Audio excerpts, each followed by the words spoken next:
স্বাগত দীপ্ত সংবাদে। আপনাদের সঙ্গে আছি আমি ফৌজিয়া নওশিন। 4 দিনের সরকারি সফরে আজ যুক্তরাজ্যে যাচ্ছেন অন্তর্বর্তী সরকারের প্রধান উপদেষ্টা অধ্যাপক ডক্টর মোহাম্মদ ইউনূস।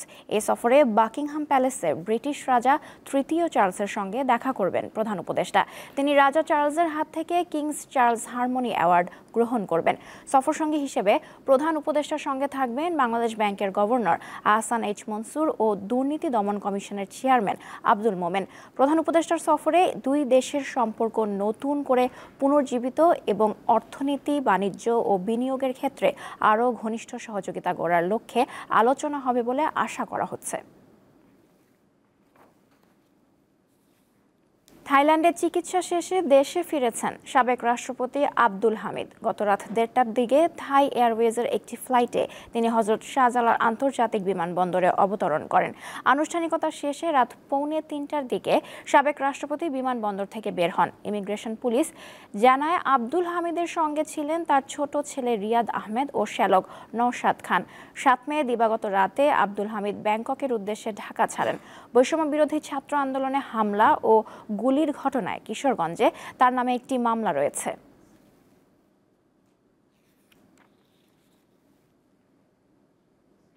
সাভারের চামড়া শিল্প নগরীতে আজ থেকে লবণযুক্ত চামড়া ঢুকবে। এই উপলক্ষে যাবতীয় প্রস্তুতি সম্পন্ন হয়েছে। সেখানে রয়েছেন সহকর্মী এম এ হালিম। হালিম, লবণযুক্ত চামড়া নিয়ে ব্যবসায়ীরা কি আসতে শুরু করেছেন এবং কিরকম অবস্থা দেখছেন, সার্বিক পরিস্থিতি সম্পর্কে জানান।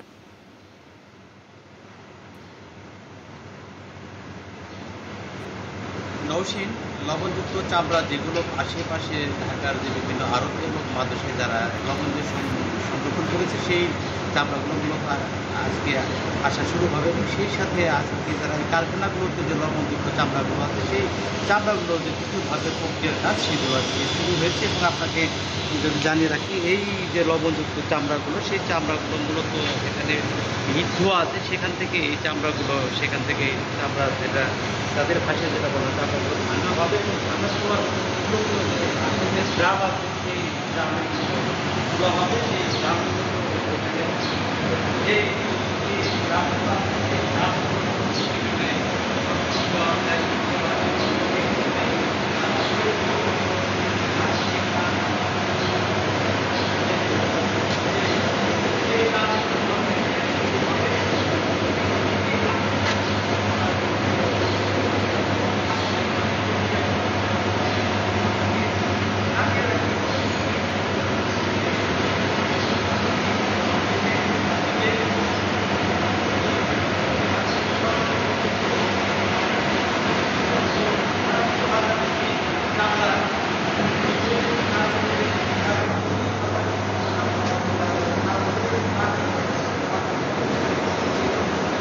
চামড়াগুলো আসবে। সেই চামড়াগুলো মূলত এখানে গবাদি পশুর যে মহিষ এবং গরুর সেই চামড়াগুলো এখানে প্রবেশ করবে। এবং আপনাকে জানিয়ে রাখি যে এই বিচিক চামড়া শিল্প নগরীতে কিন্তু এই আজকে যে দ্বিতীয় ধাপের কাজ শুরু হওয়ার পরই কিন্তু আজকে এটি দেখতে, যেটি পরিদর্শন করতে এখানে কিন্তু যে বাণিজ্য উপদেষ্টা তিনি 10টার সময় আসবে। আসলে কি প্রক্রিয়ায় এখানে কাজ শুরু হয়েছে এবং কি পরিমাণ লবণযুক্ত চামড়া এখানে সংরক্ষণ করা হয়েছে এবং সেগুলোর মান এবং বিভিন্ন যে অভিযোগ রয়েছে ট্যানারি মালিকদের বিরুদ্ধে চামড়া কম কেনা এবং সেই সাথে দামের ব্যাপারটি রয়েছে। এবং এখানে কিন্তু যে বেশ কিছুদিন যাবত এখানে একটি অভিযোগ রয়েছে যে এখানে এবার যে ওয়েটগুলো এবং কাঁচা চামড়া যে বাইরে রপ্তানির বিষয়, সেগুলো কিন্তু এই ট্যানারি মালিকরা বারবার তারা বলে আসছিলেন যে এই ওয়েটগুলো এবং কাঁচা চামড়া এগুলো যদি দেশের বাইরে রপ্তানি করা হয় তাহলে এই ট্যানারি মালিকরা কিন্তু ক্ষতিগ্রস্ত হবেন। সেই সাথে এখানে যে যারা শ্রমিক রয়েছে তারাও কিন্তু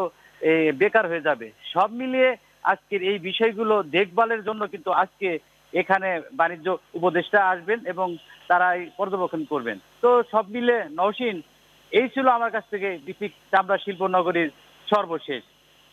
হালিম, আপনাকে ধন্যবাদ। স্বাস্থ্য ঝুঁকি এড়াতে পরিমিতভাবে কোরবানির মাংস খাওয়ার পরামর্শ দিয়েছেন স্বাস্থ্য বিশেষজ্ঞরা। একই সাথে বর্জ্য নিজ উদ্যোগে অপসারণের আহ্বান জানিয়েছেন তারা। যথাযোগ্য মর্যাদায় পালিত হয়েছে ঈদুল আজহা। কোথাও কোথাও দ্বিতীয় দিনেও কোরবানি দেন অনেকে। বাসাবাড়ি থেকে শুরু করে বড় আয়োজনেও রান্না হচ্ছে কোরবানির মাংস। এই মাংস কাটতে গিয়ে অনভিজ্ঞ হওয়ায় নানাভাবে আহত হয়ে রাজধানীর বিভিন্ন হাসপাতালে চিকিৎসা নিয়েছেন শতাধিক মানুষ। গুরুতর আহতরা হাসপাতালে ভর্তি হয়ে আছে। কুরবানির গোশত বানানোর সময় আমার হাতে চাপাটির কূপ লাগছিল, তো আমাদের দোহারে আমাদের এক ডাক্তার আমাদের গতকালকে রক্ত বন্ধ করার জন্য সেলাই করছিল।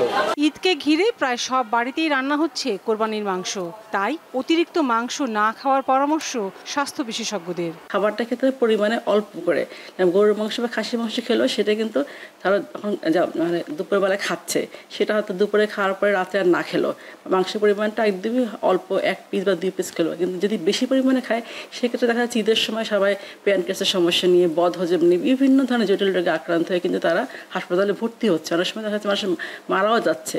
অন্যান্য রোগ বালাই এড়াতে নিজ দায়িত্বে কোরবানির বর্জ্য অপসারণ করা প্রয়োজন বলে মত দেন তিনি। লাবণী গুহ, দীপ্ত সংবাদ, ঢাকা।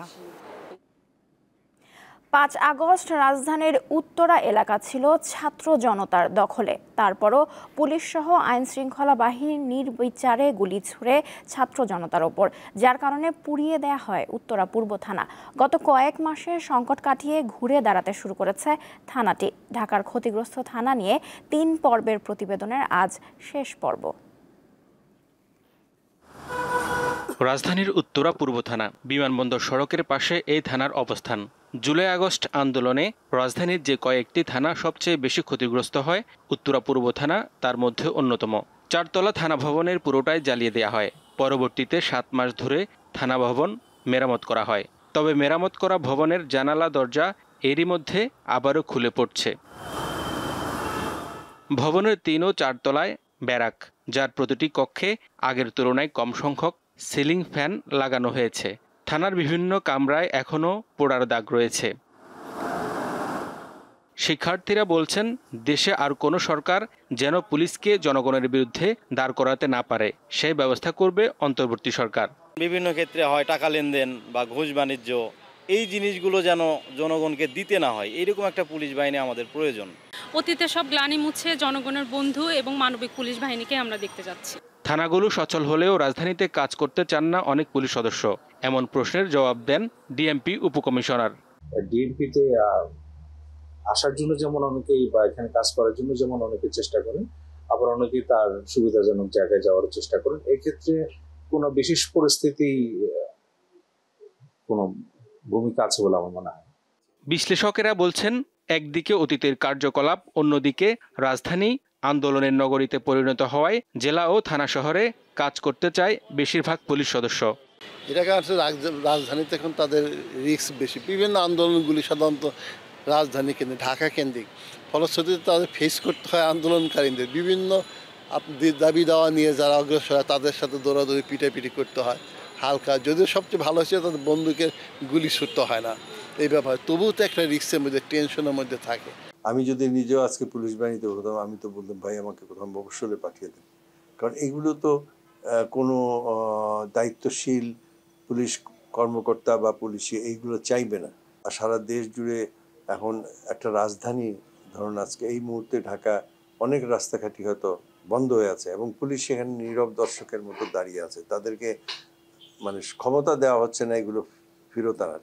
বিশেষজ্ঞরা বলছেন, পৃথিবীর উন্নত রাষ্ট্রগুলোর মতো বাংলাদেশও পুলিশ বাহিনীকে জনগণের বন্ধু হিসেবে দেখতে চায় সাধারণ মানুষ।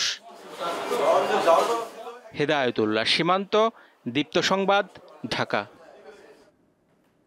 রাজধানীর সিনেমা হল মাতাচ্ছে ঈদের ছবি তাণ্ডব। মুক্তির একদিন পর বেড়েছে এর শো এর সংখ্যা। সিনেমাটির উচ্চ প্রশংসা করছেন দর্শকরা। কোরবানির ঈদে মুক্তি পেয়েছে তাণ্ডব, ইনসাফ, নীলচক্র, টগর ও উৎসব সহ 6টি সিনেমা। এর মধ্যে সবচেয়ে বেশি হলে মুক্তি পেয়েছে তাণ্ডব। এটি দর্শকদের মধ্যে বেশ সাড়া ফেলেছে। খুবই ভালো ছিল, তাণ্ডবটা তো দেখা লাগবেই। অসাম, খুবই ভালো লেগেছে, আর ক্যামিও গুলো আরো বেস্ট। অ্যাক্টিং খুবই ভালো ছিল, একদম রিয়েলিস্টিক ছিল। 200 কোটি ক্রস করবে, একদম ফাটায় দিবে। অবশ্যই ব্লকবাস্টার হবে, সাকিব খান যেহেতু আছে ব্লকবাস্টার তো অবশ্যই হবে। ঈদের দ্বিতীয় দিন সিনেমাটির শিল্পী ও কলাকুশলীরা রাজধানীর বেশ কয়েকটি হল পরিদর্শন করেন। জানান তাণ্ডবের শো হাউসফুল যাচ্ছে। দেখেছি দর্শক কিভাবে পছন্দ করেছে, তারা ডান্স কভার করছেন এবং মানে ভিন্ন ভিন্ন ভাবে এই গানটাকে সেলিব্রেট করেছে। সো কালকে একদম ফার্স্ট হ্যান্ড এক্সপিরিয়েন্স দর্শকদের দেখে খুবই ভালো লেগেছে। এটা একটা উল্লাসের খবর, টিকিট পাওয়া যাচ্ছে না এবং আপনারা জানেন প্রথমে আমাদের শো ছিল 28টা, সেখান থেকে একদিন না যেতে 48টা শো হয়ে গেছে, 46টা থেকে আরো 2টা নাকি বাড়িয়েছে, তো তারপরও টিকিট নেই। এদিন সিনেমা হলে দেখা মেলে উৎসব, ইনসাফ ও টগরের শিল্পী ও কলাকুশলীদের। জানান তাদের ছবিতে দর্শকরা ভালো সাড়া দিচ্ছে। সবাই একসঙ্গে আমরা কাজটা করবার সময় অনেক আনন্দ নিয়ে, অনেক মজা নিয়ে কাজটা করেছি। আমি যে চরিত্রটি করেছি, আমি এটুকু বলতে পারি এই চরিত্র আমি আগে কখনো করিনি।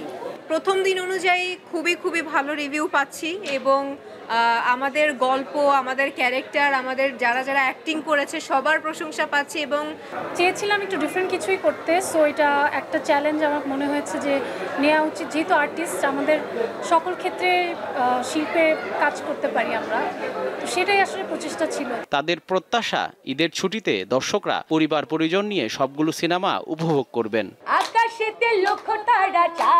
জহুরুল মোহসান, দীপ্ত সংবাদ, ঢাকা। ঈদুল আজহার টানা ছুটিতে সৈকত শহর কক্সবাজারে বেড়েছে পর্যটকের ভিড়। তপ্ত রোদে সাগর তীর পরিণত হয়েছে পর্যটকদের মিলন মেলায়। এদিকে ঈদের তৃতীয় দিনে হাজারো পর্যটক ভিড় করেছে কুয়াকাটায়। গতকাল বিকাল থেকে পর্যটক বাড়তে থাকে, এতে হতাশা কেটেছে পর্যটন ব্যবসায়ীদের। আগত পর্যটকরা সৈকতের বালিয়াড়িতে হই হুল্লোড়ে মেতেছেন। অনেকে সমুদ্র তীরে আছড়ে পড়া ঢেউয়ের সঙ্গে মিতালি মেতেছেন। অনেকে প্রিয়জনকে নিয়ে সেলফি তুলতে ব্যস্ত। পর্যটকদের নিরাপত্তায় কাজ করছে টুরিস্ট পুলিশ, থানা পুলিশ, নৌ পুলিশ ও ফায়ার সার্ভিসের সদস্যরা। শেরপুরের মধুটিলা ইকো পার্কেও বাড়ছে পর্যটকের ভিড়। পাহাড়ি সৌন্দর্য উপভোগ করতে ভ্রমণপ্রিয় মানুষ ভিড় করছেন সেখানে। তবে বান্দরবানে আশানুরূপ পর্যটকের দেখা নেই।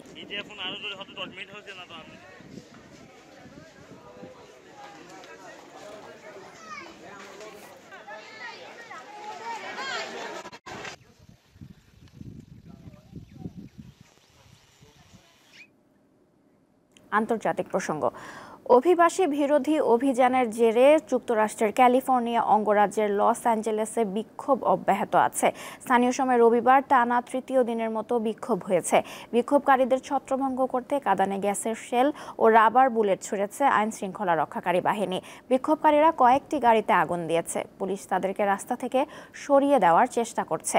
যুক্তরাষ্ট্রের প্রেসিডেন্ট ডোনাল্ড ট্রাম্প হুঁশিয়ারি দিয়েছেন, বিক্ষোভ অব্যাহত থাকলে সব জায়গায় ন্যাশনাল গার্ড মোতায়েন করা হবে।